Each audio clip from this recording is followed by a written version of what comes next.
filming myself all day long. Everybody looks like a douche when they start something new. Right. Hollywood made fun of reality TV like nobody's fucking business. Yeah. Hollywood make fun of the Kardashians like nobody's business. Yeah. Everybody's a douche until they're a pioneer. And it's cool, like in that, like I've gotten through that mental block because now I'm more comfortable in front of you and I can kind of be open. And so with you talking about sharing those stories, I'm not, like that's why I think the blog's gonna be great. I can do that. As long as you don't bullshit it. Yeah. I mean, People that are trying to sell $5,000. I literally had a guy email me and said, hey Gary, I need you to help me teach me social media. And there was something in the way he asked, I don't remember the second part, but he basically said, for my social media firm. That's what it was, right, D-Rock? Oh. So I emailed him back and I was like, hold on. Are you charging people to sell to social media? And he's like, yeah. And I'm like, and you don't know anything about it? He's like, yeah. And he like, didn't get it. And like, it scared the shit out of me, and I know why it's happening, but all you have to do is tell the truth. And that's my thing. Like, and you're again, I'm giving you, and again, you know this isn't normally the way I push this hard. Yeah. It's because I actually think you have charisma. Thank you. And I actually think you're starting to give me some data, right? Like 21, 26, like you're gonna have to dig into that. Well, Oldest of 4, you have to dig into that. And I think, I mean, that's, so I've been very... And remind people like, hey, like you know one thing, I'm sorry to cut you off, but I wanna give you this. Yeah. I think the best thing I do, and I don't get to do it often because I keep myself in a lane, once in a blue moon, people ask me questions in a Q&A that are outside of marketing and business, and I always say I don't know. Yeah. And it's amazing, I actually wish more people, I feel like I'm gonna start planting people in my Q&As to ask me something about science or healthcare, just so I can say I don't know, because watching the faces, when you peacock the way I do, and then you come all the way the other way and go, I actually don't know that world, it's the greatest move. I wish it happened more often. Yeah. And I think you can do that. It provides no value if you bullshit people. But everybody's doing it. I mean, and unfortunately, and we're in a world right now where it's on the offense, because in a world of fake news and fake data, you know, what I'm more fearful of is like, if the truth loses its place in society, then everything, all bets are off. Yeah. And so I think I've over-indexed it. I get extremely upset when people compare me to other people that they think are like me just because of energy or in your face. You just gotta have your truth, so focus on that. And I think one thing maybe I'll ask, and I know it's different for every person, so like I'm very IQ oriented. Like I'm you are. For architecture, like that's just how my brain works. That's great. That perfectionist thing comes That's from, good. I think. So I feel like I'm one of the most emotional people that I know, but I don't, like it's you don't show it. Like it's so close. Because you protect it? I honestly couldn't tell you. I think it is because I'm, of course. It's been protected. Do you feel like it's a cliche because you're a man and you had to be like the man, like the oldest brother? I mean, a little bit of it probably came from being the oldest brother. And like, look, I gotta be tough. Yep. And I think a little bit of it predicates itself on like the logical, like, look, man, nobody's gonna care about my feelings anyway. It's like I gotta figure out how to. You gotta, I mean, I don't know. I'm EQ'd out for days and I'm under IQ in my opinion, and I talk about nobody cares about your feelings either way. I think you just, so I think the thing that, here's something interesting. You got me into a good place.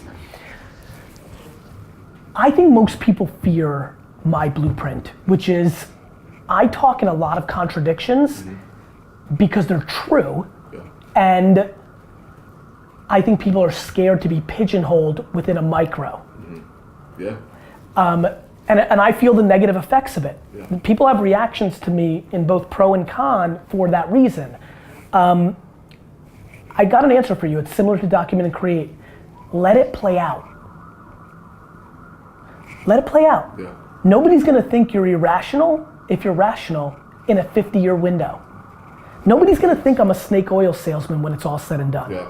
They did, they may, they could still believe it right now because they're waiting for this this inevitable shoe that's gonna drop, that I'm gonna like close all my content down, or I've been actually quietly taking $5 from you each month from your Venmo. Like there's this, cynicism exists. Oh, yeah.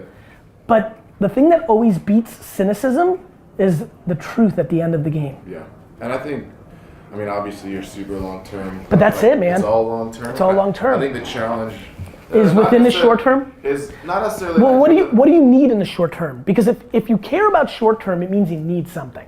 So the thing that always drove me was I didn't need anything. Yeah. Like one great thing is because I didn't need to my self-confidence was so within, The thing I didn't need that so many of my friends needed in their 20s was things to put them on to girls, to the world. They needed a BMW. They needed a watch. They needed to go to Vegas and have table service. I didn't need those things, which saved me a lot of money, which meant I didn't need money. Right. Yeah, no, makes a lot of sense, and especially in the 26-year-old world that I live in, that is what it is. It's crazy. And being in Dallas, you know, it's a tough place to live because you can't go outdoors and do anything. All you can do is eat, shop, drink, party. Like, and Dallas is one of those places where the dollars and the perception lead to fun stuff. Exactly. I get it. I'm empathetic to that. Look, this is where it gets fun.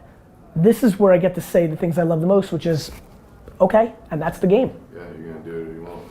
I think the one thing I always tell guys is like, hey, and I mean this is some things are just true in life. I think boys and girls have to live life differently. I think guys are impatient. I wish guys knew that at 40 you could be in the game as much as 26. You know, it's a real mistake. All these guys that want to hook up with chicks don't realize they should eat shit for 7 years.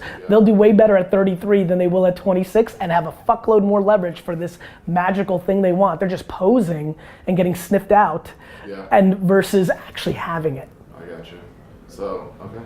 I mean, yeah, I totally resonate with the eat shit, you know, that was a great aspect. I guess one of the struggles for me, so obviously I'm starting this blog space, so what I'm doing currently in my career field, like I don't know if it's necessarily in tune directly with like something that's going to drive me for 20 years. It's definitely not. I don't think it has to. You already know it's not. Yeah, so. But that's okay. So I think like that. There's an eat shit for that too. So if it's paying your bills and giving you the air cover to play a little bit on this left hand, you got the jab is very important. Yeah. Okay. Oh, the jab and the job. I got to do something with that. Yeah, I love, I mean, hey, finally, in Crush It, my favorite, the thing that I established that I want to triple down on is the 7 p.m. to 2 in the morning. Yeah. I like the 9 to 5. Right. One of the things I want to get people to do is get more strategic with their 9 to 5. Yeah. I would argue. Well, that's exactly what, that was where I was Go going. ahead. So right now in that space, so the job I have, I don't think that necessarily is long term, but I think there's value in what I'm doing that I can pick up on that maybe will help me when I make that next move or whatever. And now the question becomes, is there something else that you can do that pays you $10,000 less that's even more valuable to where you think you're going? Gotcha. So like if you truly think you're going to be a personality, if you truly believe that. I think I could. Do you think you want to? I think people are scared to say they want to because there's a vanity behind it. Yeah, like I'm trying to make you feel safe because I'm going to give you a very, very good piece of advice. Yeah. You just need to feel safe with me. I think I'm safe with it, and I mean, there's a lot of people that tell me all the time, like, oh my goodness, man, like you have presence, you can do this, you can use. Well, you this. do. You've got the looks and the vibe. Like you could. Yeah. I mean, I think it's something. Well, then this is where I would say you should go to LA and make $15,000 less a year. Yeah. Because you'll stumble into more of it.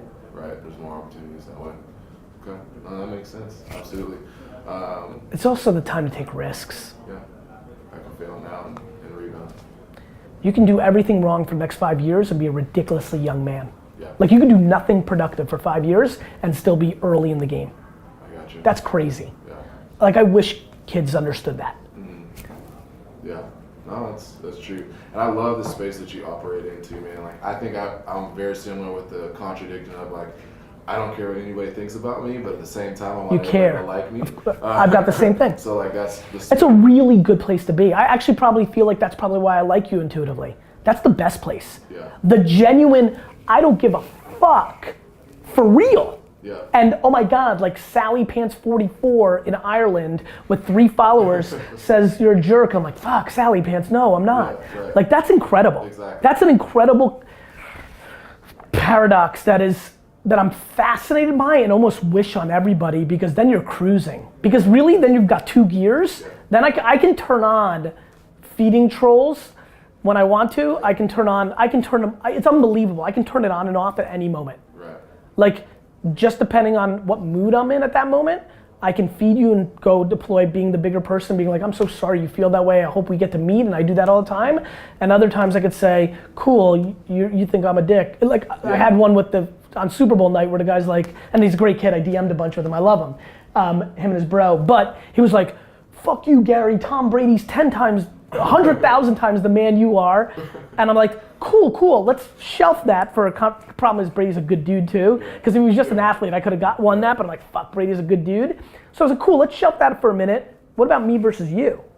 Like I'm willing to pull either move. Right. That's a great place to be. Yeah. No, so I enjoy it. I'm learning how to navigate that the right way. Yeah, it took me a little while too. And I think that's probably another reason why I really connect with your give.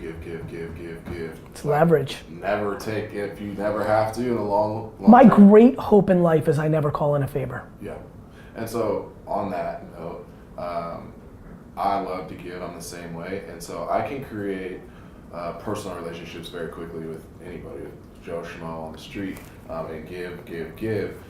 One thing that I struggle with, and maybe I'm looking at this the wrong way, is taking the ability to create those personal relationships and develop business out of it. Well, I think you don't sell against it. I think the thing that I've done different than what people think I'm doing or people that they compare me to is I'm not selling the audience. Right. Yes, I've got a book every 3 years. Yes, I've got some t-shirts here and there, but there's nothing meaningful there. Yeah. All the revenue I make and those things combined aren't as exciting as what I do here in 4 minutes. Right. And people don't get that. Yeah. Like, so what I would say is you've got to create a container to make money in that isn't reliant on being charismatic and manipulating that person into selling them some horseshit. True.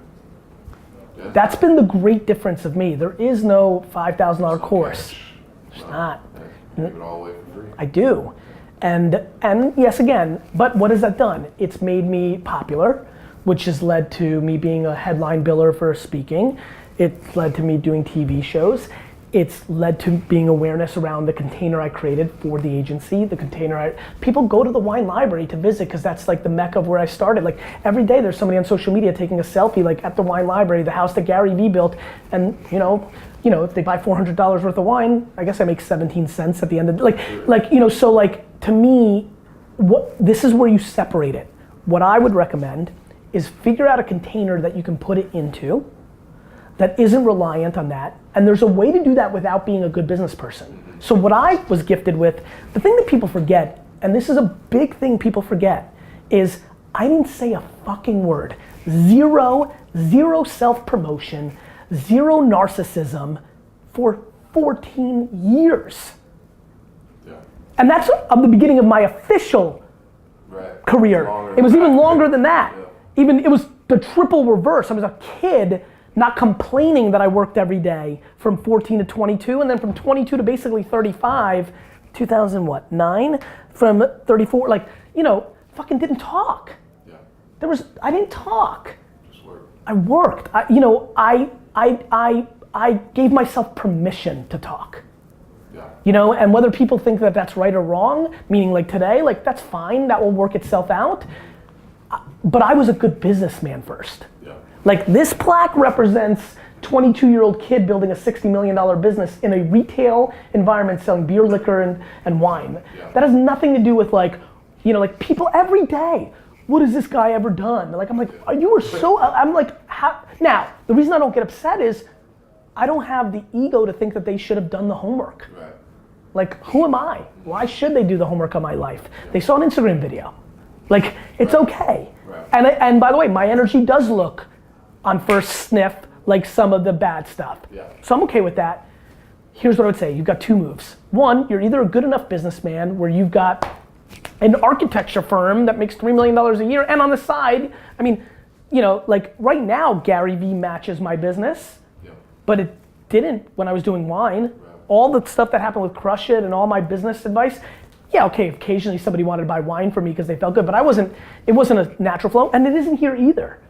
This company only sells to Fortune 500 companies who probably look negatively at the hype stuff. Right. So this is where people are confused. I have two separate things going on. You can do that, or you can play it the other way, which I think is a very smart way, which is what I would be doing if I wasn't a good businessman, which is you can eat shit building a personal brand, and instead of monetizing the audience, you monetize through a third party that has the audience's attention. What do I mean by that? I mean, you produce, and then a third party conference wants to pay you $5,000 to speak, and so you're not selling directly to the audience. The conference, you're in the B2B business versus the B2C. I'm in the B2B business. Yeah, absolutely. My popularity is being executed in a B2B environment. I'm doing that with Apple for the show. I'm doing that with these conferences for the events. I'm doing that in those ways.